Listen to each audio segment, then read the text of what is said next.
What is up, guys? We are here with another Overprime video. How is everyone doing today? We are making another guide. It's been a while since I made an actual instructional video of any sort, or any video that took ever. I'm excited to talk about Mako today. He's a brand new character. He just came out, I believe, yesterday. I've been playing him a decent amount, not a lot, but a decent amount. Not really a support main, but I've been having a blast with him. I've played him with the full damage build, the support build. I haven't played him off lane yet, but this character is pretty dang good. I definitely enjoy this character quite a bit. I'm sure he has a variety of ways he can be played. He probably could be played off lane, to be quite honest, but I'm not going to dive into that now. We're going to talk about what he's strong in, what he's weak in, all that other stuff in general. But overall, good character release. Not really too many bugs, except one notable one I think I am very aware of is that when you're like walking towards your tower, T1 or T1, you know, or not the inhibitor, usually for me, I have gotten stuck once inside of the ground and I couldn't move unless I had to wait for the jump to come back when I used his Mako fly. So that was a big bug. But other than that, pretty smooth overall. Very, very fluid, fun feeling character. Overprime's been knocking out of the park with their characters when it comes to their actual designs and kits. Although Xena is still broken, unfortunately. She's still insanely fun to actually play.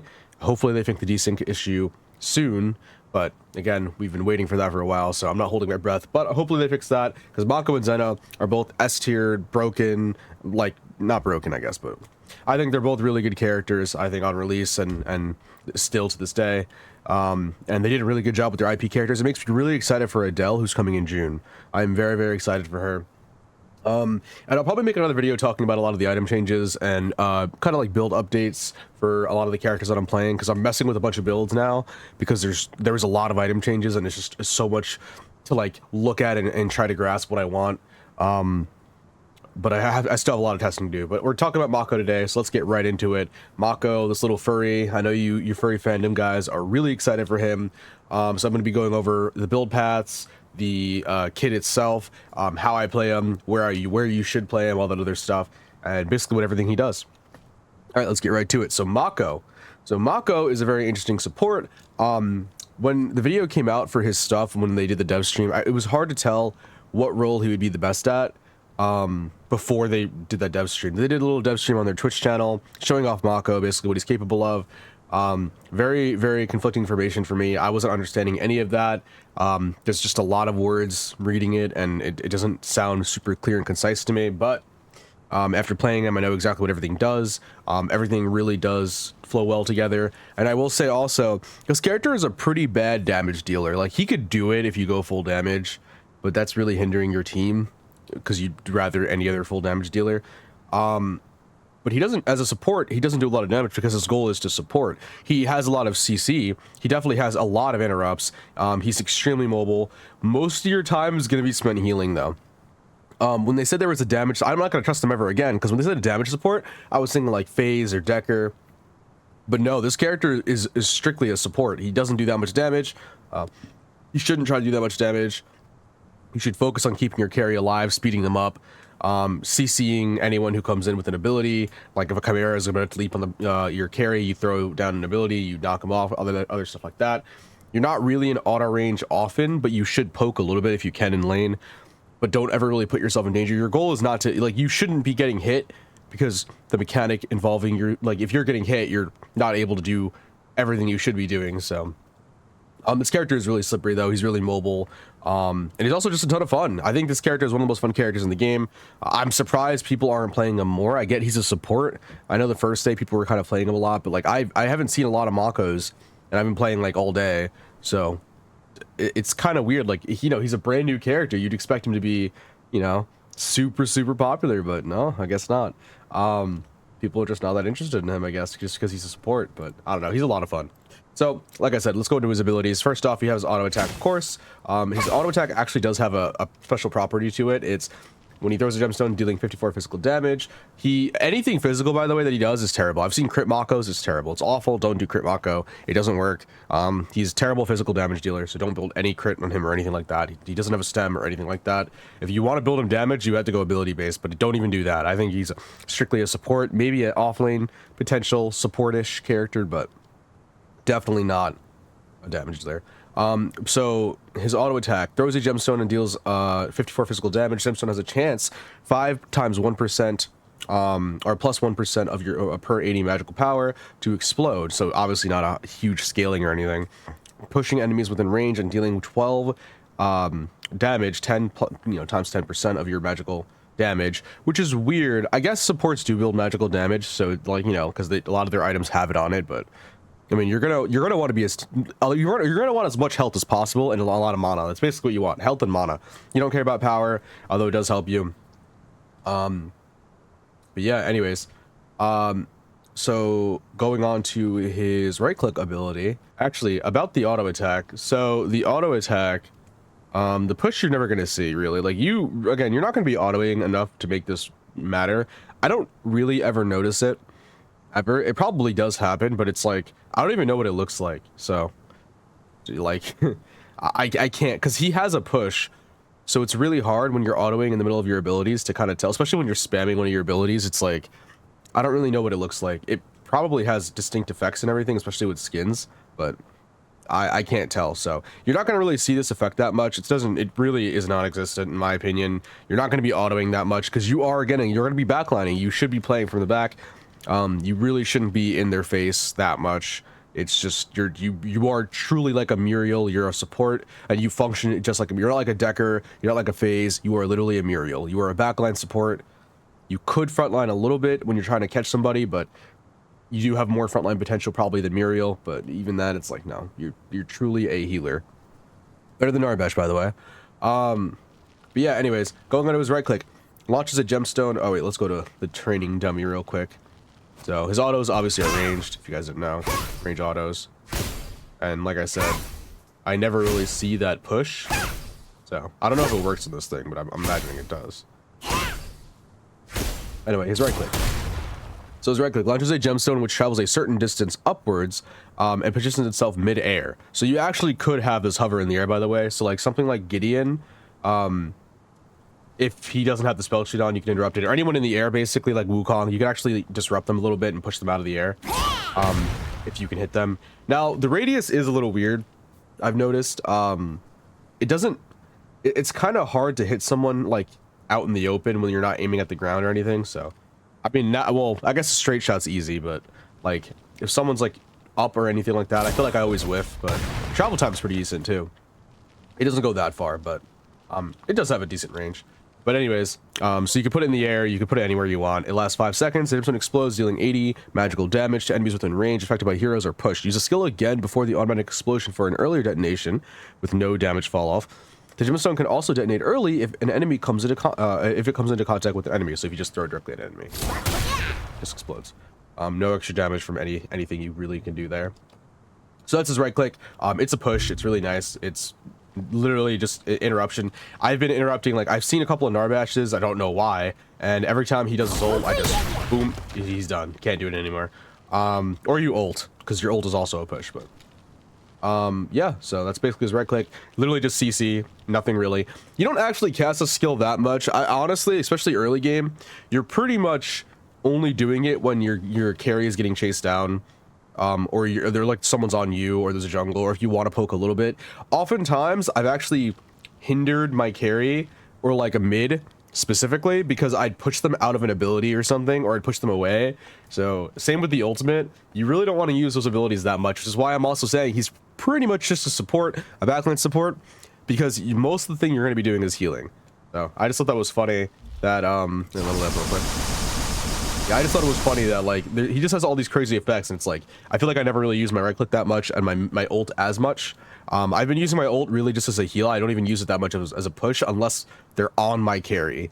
I try to avoid using my ult or my right click, unless it's necessary, basically. So, let's go into his main ability, basically, his heal, the one you're going to be spamming all the time. Those are gemstone that recovers health equal to 60 plus 3% of the target's max health. So it's health based on the target, so actually healing a tank is really fruitful.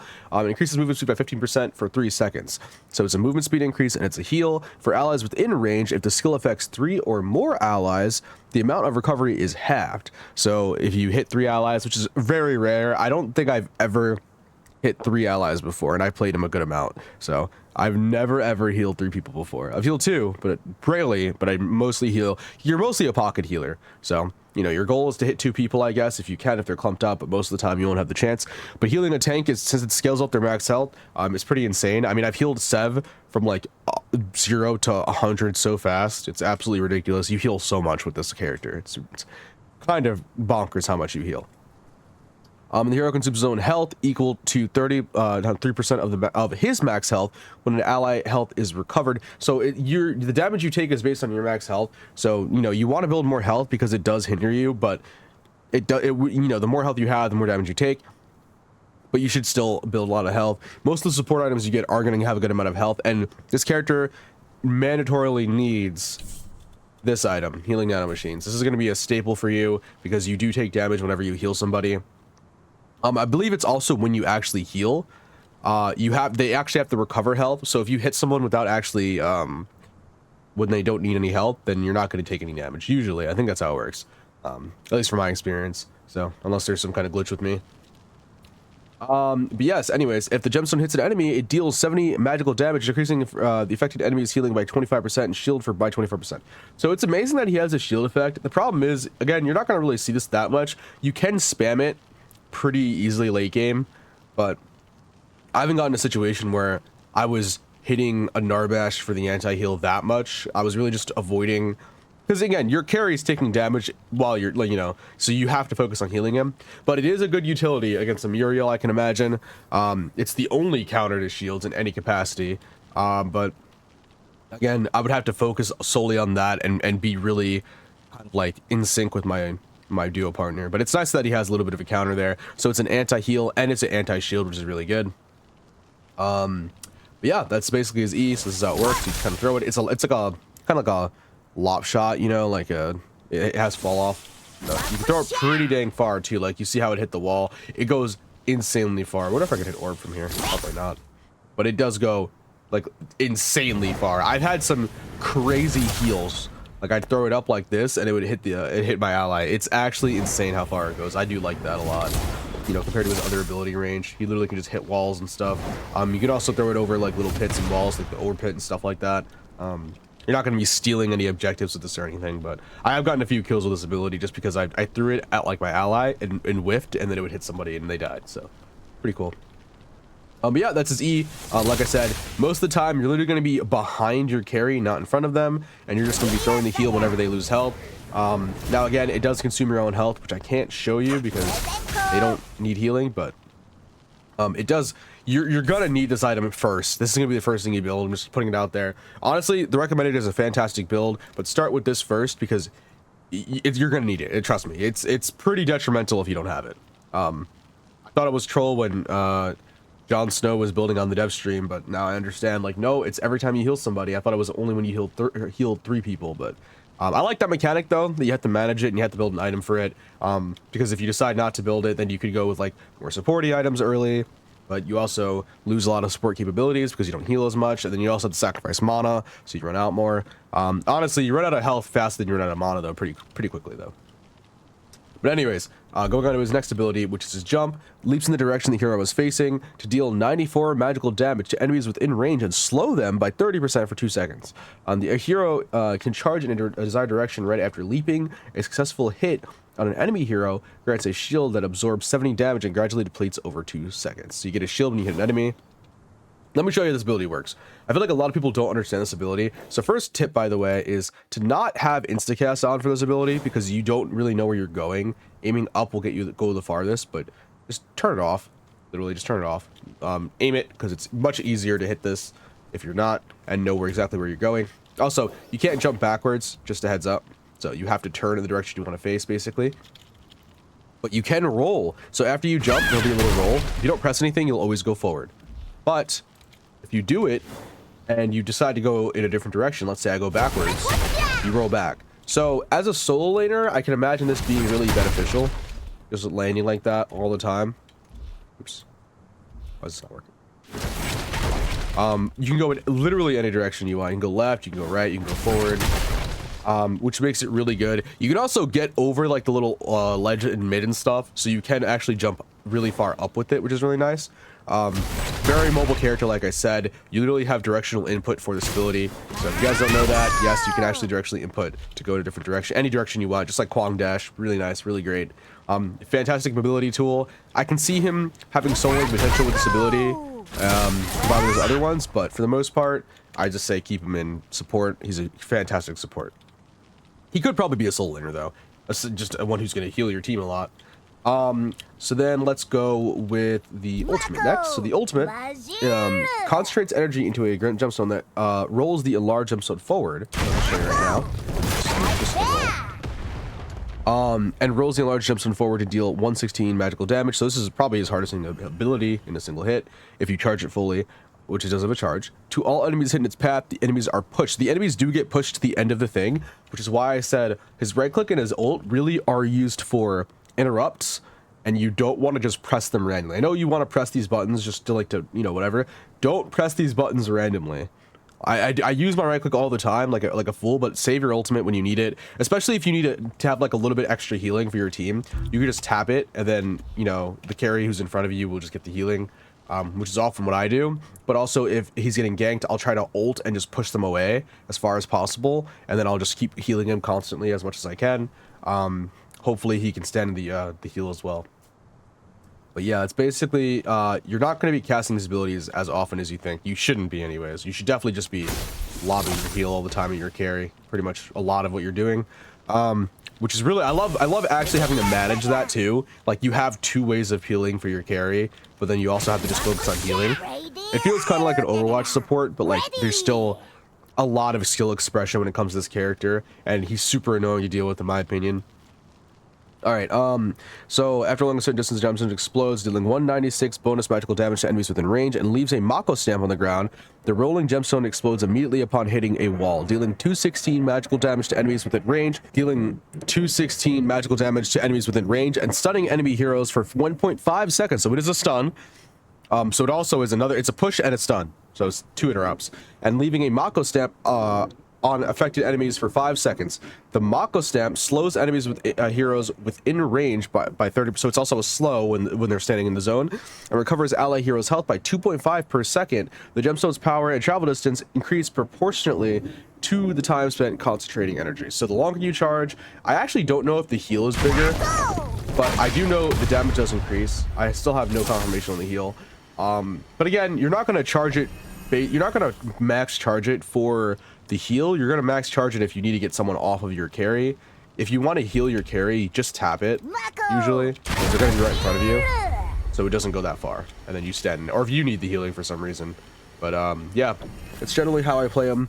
So he's not really that complicated. The biggest skill issue with him is just throwing this ability. There's so many effects and there's so many words all on the screen, but guys, honestly, he's not that difficult. Literally all you do is just pocket your carry.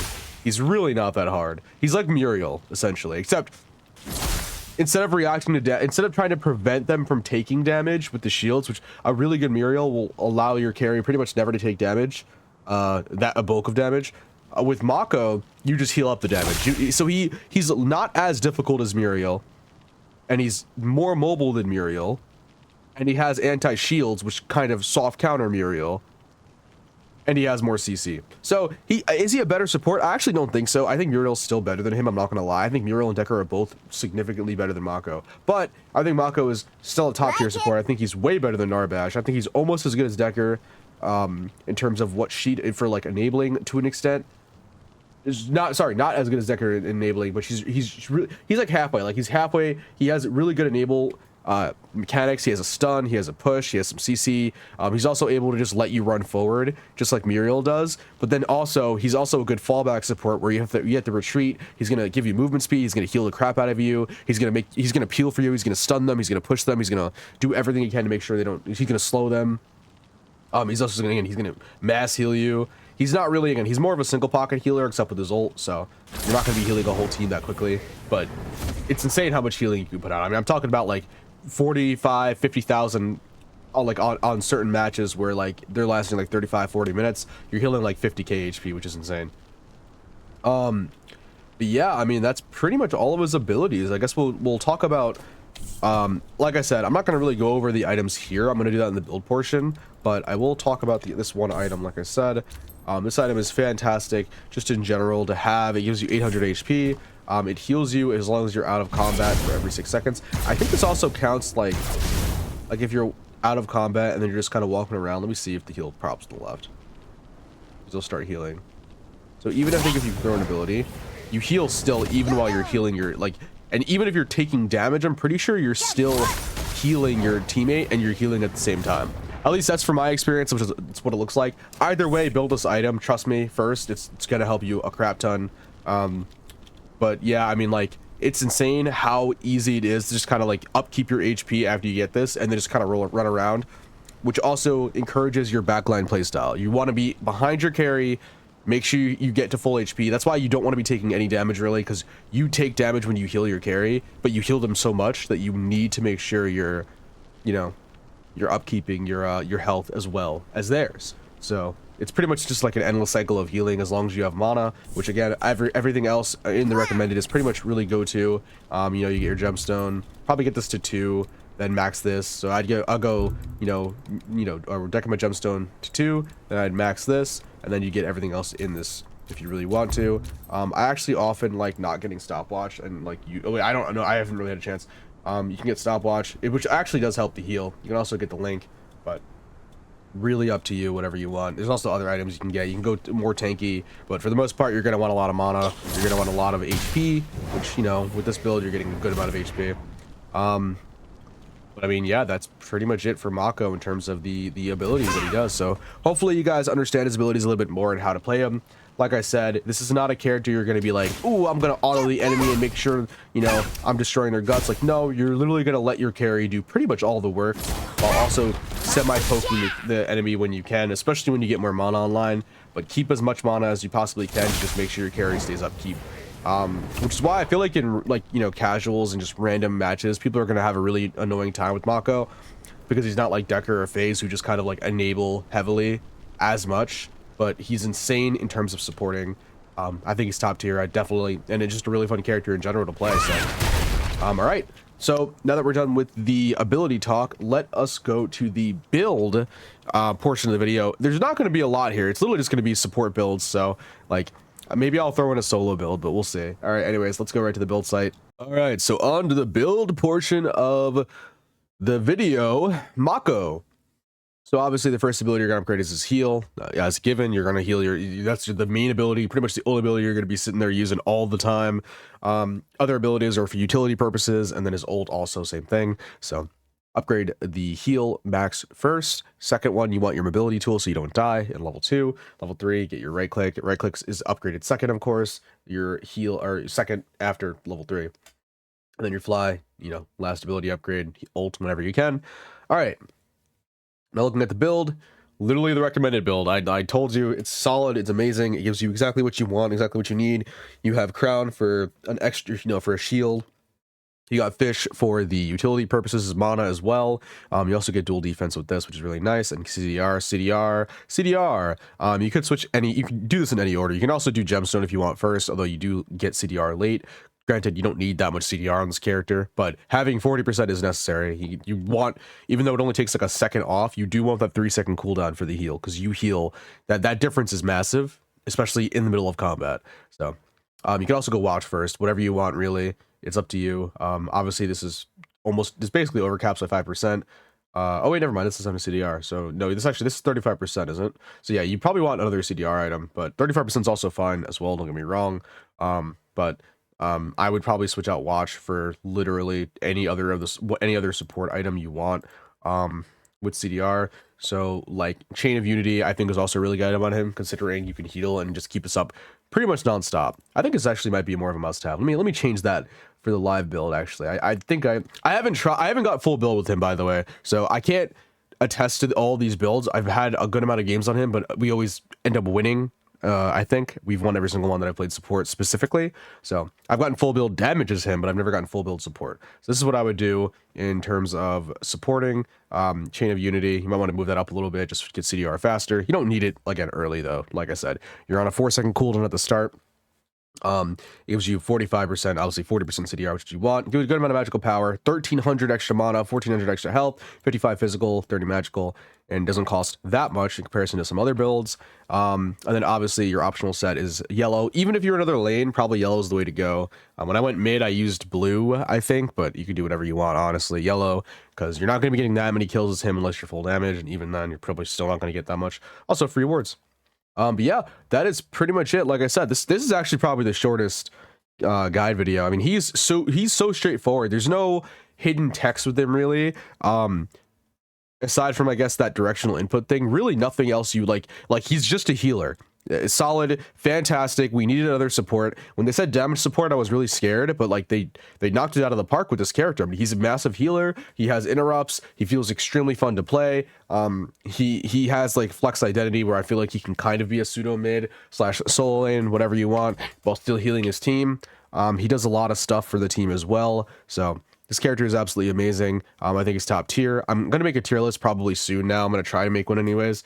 I'm very excited to kind of discover more about these characters because there's a lot of characters where I don't know how I feel about them right now, considering there was a lot of item changes. But I just know this character feels absolutely amazing. So I hope you guys like the new character. I hope you guys like this guide video as well. I hope you guys understand how to use Mako a little bit better. You guys are enjoying it. And tell me how you guys feel about this patch. I heard there was some lag issues with the patch, which is weird because my internet's not working properly right now. So I can't stream, but I'm playing the game pretty much, perfectly okay, which, I've heard there was a lot of they even announced they were going to try to fix the hitching. I don't feel any hitching when I'm playing as a melee or as a ranger or as a caster, so if there is hitching, I don't feel it, so that's good. But if you guys are experiencing troubles, do let me know. Tell me what you like most about the patch as well.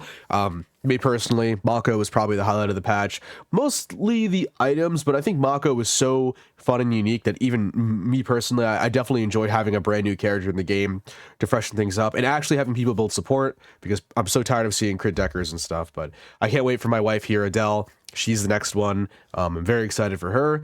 But right now we got Mako. We got 3 months to go, baby, until we get Adele. So I'll see you guys then. Making another guide video. She's gonna be my main, by the way. My main tank. She's gonna be my main probably in general.